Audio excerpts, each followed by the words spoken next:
What's going on, guys? Blazing Tech, and in today's video I'm going to be showing you how I do an oil change on my NC Miata 2006 GT with the 2-liter motor. I think that this is going to work regardless of which motor you have. Just thumb through your owner's manual to find out how much oil you need, what type of oil you'd like to put in, and everything like that. But I'm going to kind of bang through the steps so you guys can see how I like to do it. So first of all, let's go ahead and start with what you're going to need.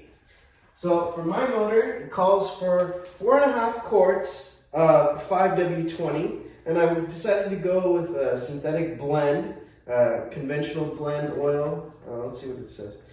Yeah, it's just a regular old conventional. It's good for 5,000 miles. And then the Fram engine oil filter that I went for was the PH3614.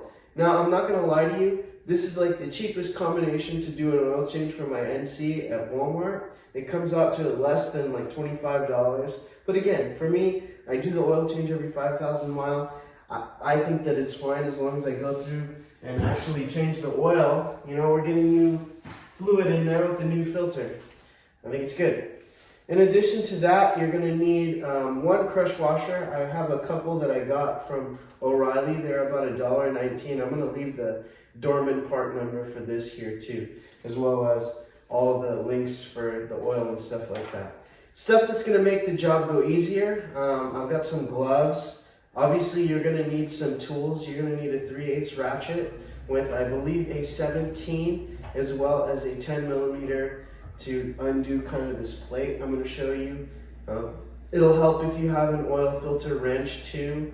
I like to go hand tight on my filters and then just go 1/3 of a turn or almost a full turn on that engine oil filter. I don't like to have it too tight, but let's show you how to do everything. As you can see, my car's already up on the ramps.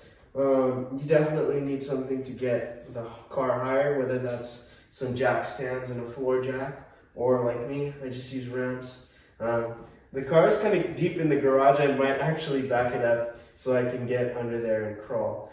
Also, if you're doing it in a garage or pretty much anywhere, you don't want a whole bunch of oil going everywhere. So I've got a bunch of cardboard there. And the goal is not to make a mess, but yeah. So I've got all that ready to go. Alrighty guys, so I have the hood popped up. I forgot to mention that you're gonna need an oil drain, anything, dish, basin, whatever. This is what I'm going to use. Before I take the drain plug off, it's a good idea to take the oil fill cap off. Just going to help everything breathe a little bit better. Do not drop this in the engine bay. I'll have to tell you a funny story about that later. But just open that up so that the oil can flow through a little faster. So it is much tighter than I remember down here, but basically let me go ahead and show you. Right here is the drain plug. We're going to remove that, but first what I like to do is remove this plate right here, and you've got some 10s that you're going to have to take off. You got one here, one there, one there, and then one more right here. So I like to drop that plate. It gives me more room right here to remove the drain plug. And then also it gives me a better angle to grab that filter, which is right there. And again, we want to try not to, when we remove the filter, we don't want a lot of oil to come out of there. And to me, I like to remove this. It helps me out. Gives me a little more space because, again, space is a big premium down here. And yeah, so I'm going to go ahead and remove this. This is, I believe, a 10 or a 12. I'll confirm. And then I believe this is a 17. Let's see. Alrighty, everybody. You guys should like the video so I can afford some jack stands. I'm just kidding. Before I get under here, let me verify that this is indeed a 10. Ooh, no. I think the plate's going to be a 12, man. Those plates are a 12. Let's bet some money on it.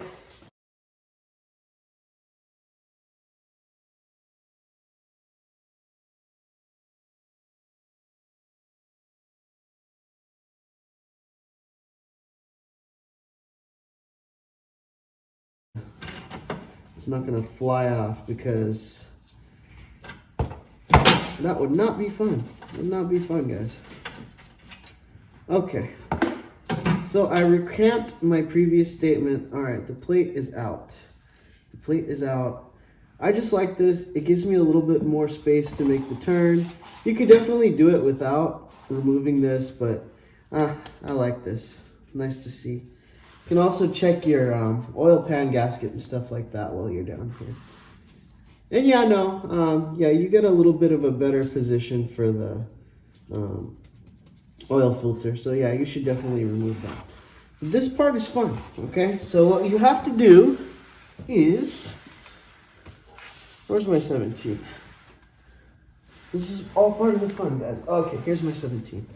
So what we're gonna have to do, essentially, is we're gonna break this guy loose a little bit and then go by hand and try and get the oil to drain into the oil pan.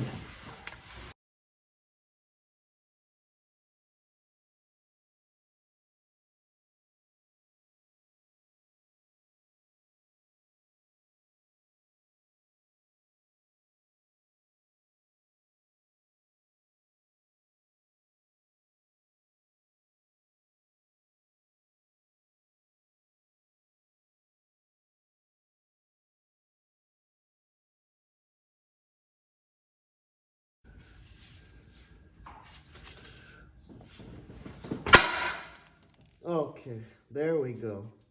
Man, what a battle. What a battle. So you can see there, that's real world. In 4K, I caught that. Actually, 30 frames, 1080p. But you saw, I broke that loose and no oil came gushing out. So this is the real trick right here. You're gonna wanna go ahead and loosen this up and put it in a position where you're gonna be able to catch this oil when it comes out. Okay? So I'm loosening. See, there's no oil yet. I see it, it's coming.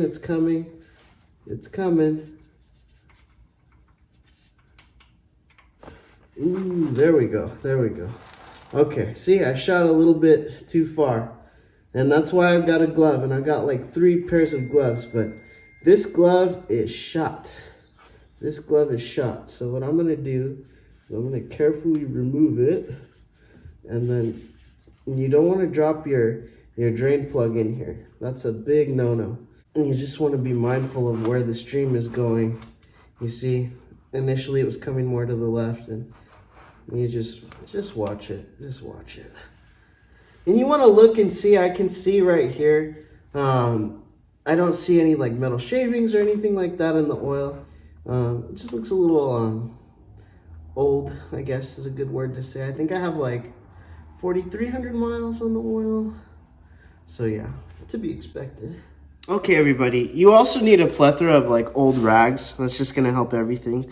This is called the drain plug, okay? You saw me remove it. What you wanna do before you reinstall it, you wanna inspect it. Make sure that the head isn't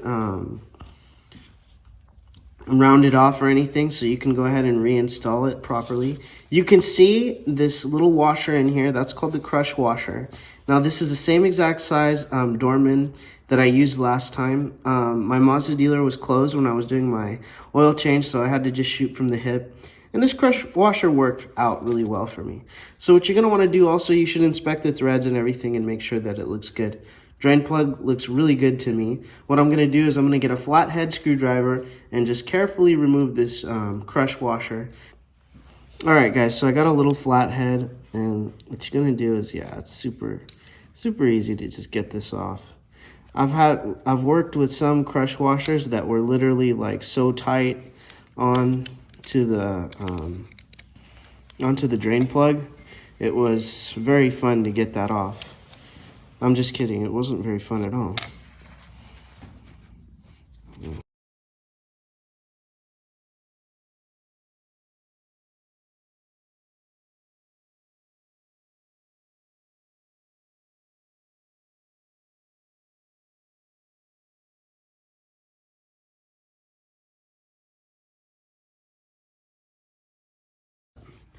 And it's only been about maybe 3 or 4 minutes, and most of the oil is pretty much done streaming out of the engine.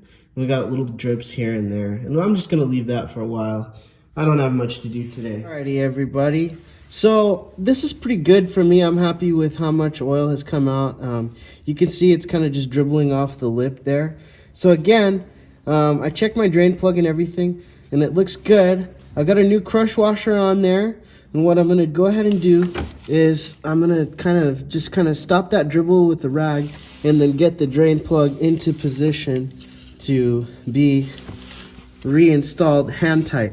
And then what we're gonna go ahead and do is make sure that we don't want this thing to go in cross-threaded and mess up the oil pan right there. So you can see that I'm making sure that it's going in nice and straight. And we're just gonna clean up along the way here. Again, right there, just clean all that up. Let's get it hand tight. Yeah, I can go ahead and tighten this up right now. But yeah, I just wanted to show you guys how you should go ahead and approach that. And now carefully, before we snug this up, we want to move this, because we do not want this to go ahead and splash everywhere. And that's going to make a very, very nasty cleanup job. Okay. So, I've moved the oil basin out of the way. And like I said, we've got that crush washer on there. Let's go ahead and just snug this up right now.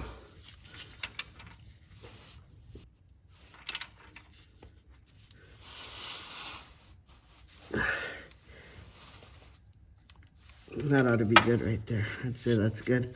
Then what you're gonna want to go ahead and do is, while you're here, just wipe up as much oil as you can off of the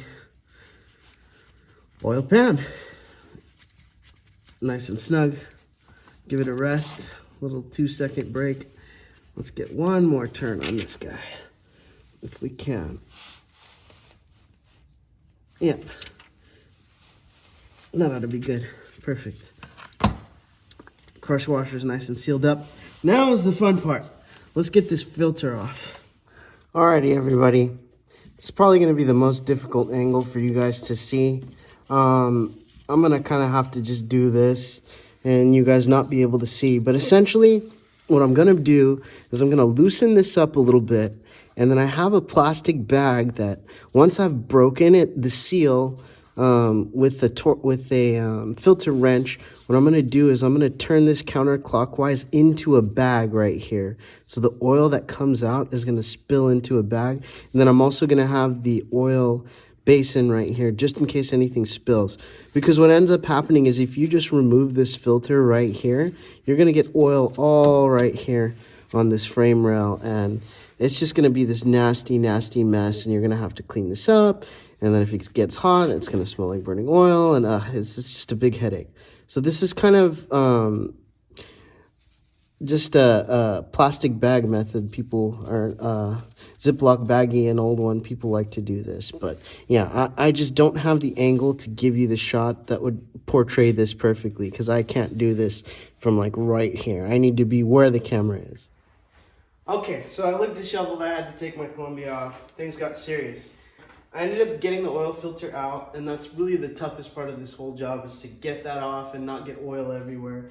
But anyway, I've got my new PH 3614. Again, this is the cheapest frame you can get at Walmart for our NC. And what we're going to go ahead and do is put a little bit of new oil on the lip. Now, some people say to use the old oil, but I just can't get behind that. So you just need a little bit just for your finger. Again, I've got a glove, so that really helps out. Just mixing that in. And this is just a good practice to make a good seal on the oil filter housing right there. Lubrication, literally. And now all I'm gonna do is I'm gonna go under there and get this on hand tight. And if I feel like it, I might go 3/4 of a turn with the oil filter wrench. I don't think I'm gonna do that this time, but I'll let you guys know. Okay, so essentially what you can do to save money on your oil changes is get normal basins. But the problem is to get the fluid out of these basins. Now for us, what I've gone ahead and done is I've gotten a lot of good use out of this multi-purpose Harbor Freight pump. I think it's about $8 normal price. It goes on sale. But as you can see, I've got an old lemonade jug, and then I've got an old orange juice jug right here. And this is what we've decided to do. And we just put the old oil in here, 4.5 quarts again. And yeah, we'll take it over to AutoZone or O'Reilly. But this is what we do to dispose of the old oil. I just figured I'd show you guys. And in terms of the oil change itself, what I did was I spun that filter on there hand tight, and I'm gonna take a little bit of a break, and I'm gonna get in there and I'm gonna see if I can get it to do another 3/4 turn just by hand without using the oil filter wrench. It is very tight down there. That's the most difficult part of the job, is dealing with that filter. Removing it, not getting oil on the frame, and then tightening it and not getting your oil filter wrench stuck. Alrighty everybody, my dad's gonna go ahead and put 4.5 quarts of the SuperTech 5W20 in. It's probably the most satisfying part of the job, so we're gonna let Dad go ahead and do it. He's gonna go ahead and do it, and what I'm gonna do is I'm gonna go down below and I'm gonna check and make sure that no new leaks have sprung. Alrighty everybody, gone ahead and changed the oil, got it off the ramps. What we're gonna go ahead and do is drive around just a little bit, and we're gonna get it up to temp, and then on flat ground we're gonna check the level. I put exactly 4.5 quarts in there, but again, you never really know. We're gonna go ahead and check for ourselves with the dipstick, but let's let it get up to temp, drive around a little bit, and go from there. Alrighty, so at this point you wanna make sure you're on flat ground after you've driven it up to temp. Don't go too far, just in case you're springing a big leak or something like that. I'm pretty sure I'm not leaking anything. I'll check right now, but what we're gonna go ahead and do is pull the dipstick, wipe it off with a clean rag, and then put it back, and then pull it back out, and we gotta check to see if it's at level. I'm not a big fan of the Mazda dipstick, but let's take a look. So right there you can see it, nice and clean. For me, what I end up having to do is flip it over to see where it's at. Looks pretty good to me, right in the middle. I wish you guys could see it better, but yeah, I mean, you just gotta look at it, make sure it's right in the middle, and yeah, looks pretty good to me. I might add just a touch, but yeah, other than that, clean oil. You know, if you need to add a little bit, go ahead and do so. Obviously, you want to make sure that you don't overfill, because that's going to be a problem to get out. All right, guys, we completed the oil change, and man, does it feel good. It's always nice to do it yourself. If you're thinking about doing your oil change on an NC Mazda Miata 06 to 2015, regardless of the motor, I hope that this gave you a little bit of an insight. I wish that the camera work could have been better, but under the circumstances, I think that does a pretty good job of figuring out how to get your feet wet and do your own oil change on your Mazda Miata. Take it easy, and Blazing Tech, we'll catch you on the next one.